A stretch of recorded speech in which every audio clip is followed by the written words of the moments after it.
Hello and welcome back.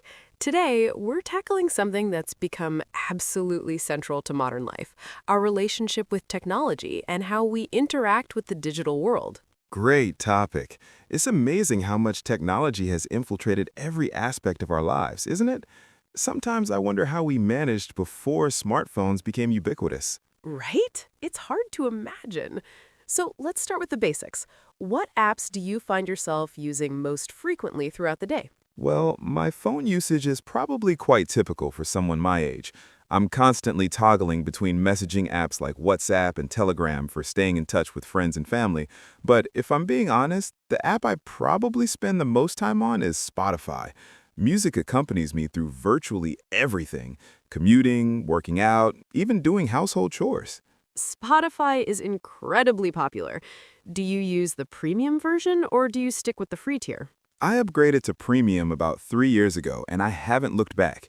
The ability to download playlists for offline listening is a game changer, especially when I'm traveling or in areas with spotty internet connectivity. Plus, no advertisements interrupting the flow of music is worth every penny, in my opinion. That makes sense. What about productivity apps? Do you use anything to help organize your life or manage tasks? Absolutely. I'm a big advocate of Notion.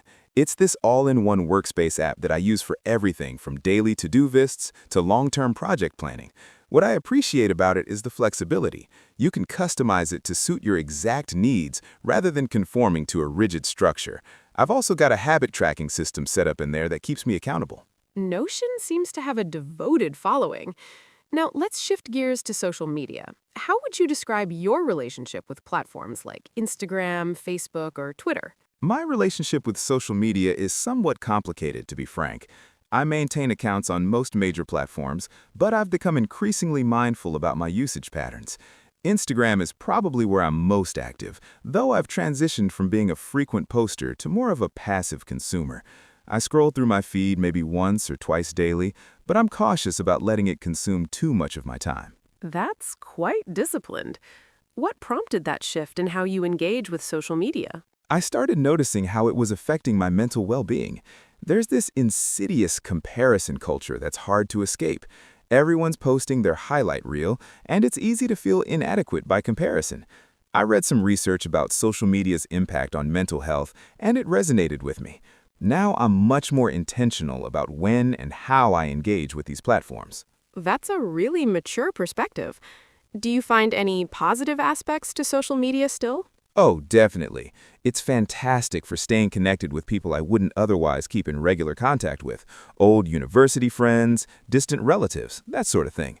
I'm also part of several niche interest groups on Facebook that I find genuinely valuable. There's one for amateur photographers where people share tips and constructive feedback. Those communities can be incredibly supportive and educational. That's wonderful. Now, what about online shopping? Has that become a significant part of your consumer behavior? It has, particularly since the pandemic accelerated that trend. I probably do about 70% of my shopping online now. Everything from groceries to clothing to electronics. The convenience factor is undeniable. Being able to compare prices across multiple retailers in minutes, read genuine customer reviews, and have items delivered to your doorstep is remarkably efficient. Do you have any go-to platforms or websites that you frequent? For general purchases, I tend to use Amazon quite extensively, though I'm trying to be more conscious about supporting smaller businesses when possible. For clothing, I've discovered this app called Vinted, which is essentially a peer-to-peer marketplace for secondhand fashion.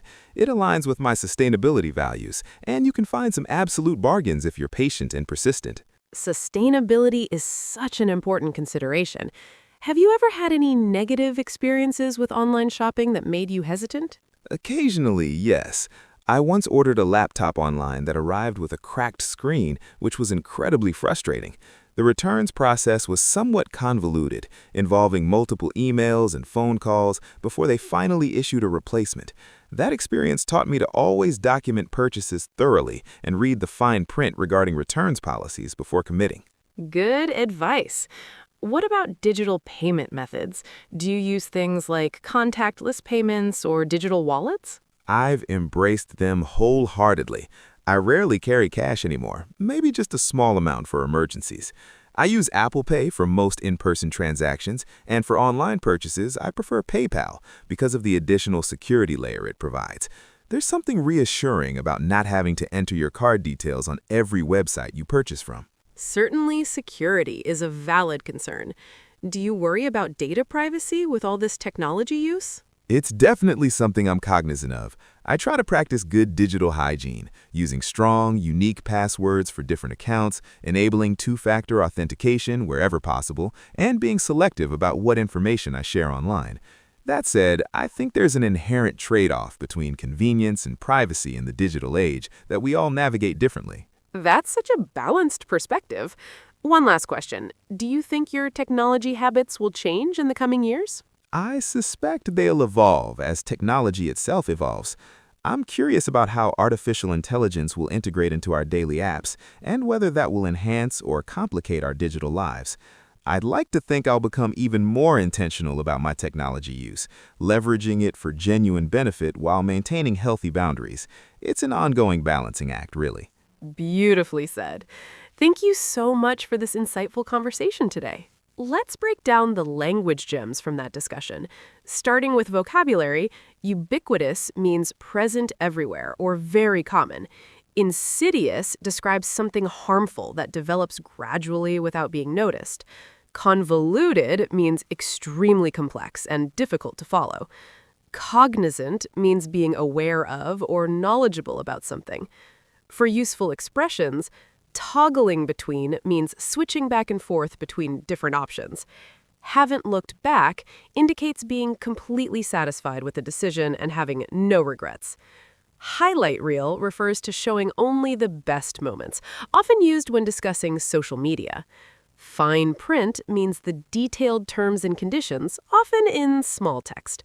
From pronunciation points, include ubiquitous with stress on the second syllable, would-tus. Convoluted emphasizes the first syllable, convoluted. Inherent stresses the second syllable, inherent. From a grammar standpoint, notice the sophisticated use of present perfect tense to show results of past actions, like I've become increasingly mindful and I've embraced them wholeheartedly. Also observe the conditional structures like if you're patient to express possibilities, which adds nuance to responses. When applying this to IELTS, remember to present balanced viewpoints. Notice how the speaker discussed both advantages and disadvantages of technology without being one-sided. Use transitional phrases like that said and to be frank to show sophisticated discourse management. Provide specific examples with brand names and personal experiences to make your answers concrete and believable. This level of detail demonstrates strong communication skills that examiners reward.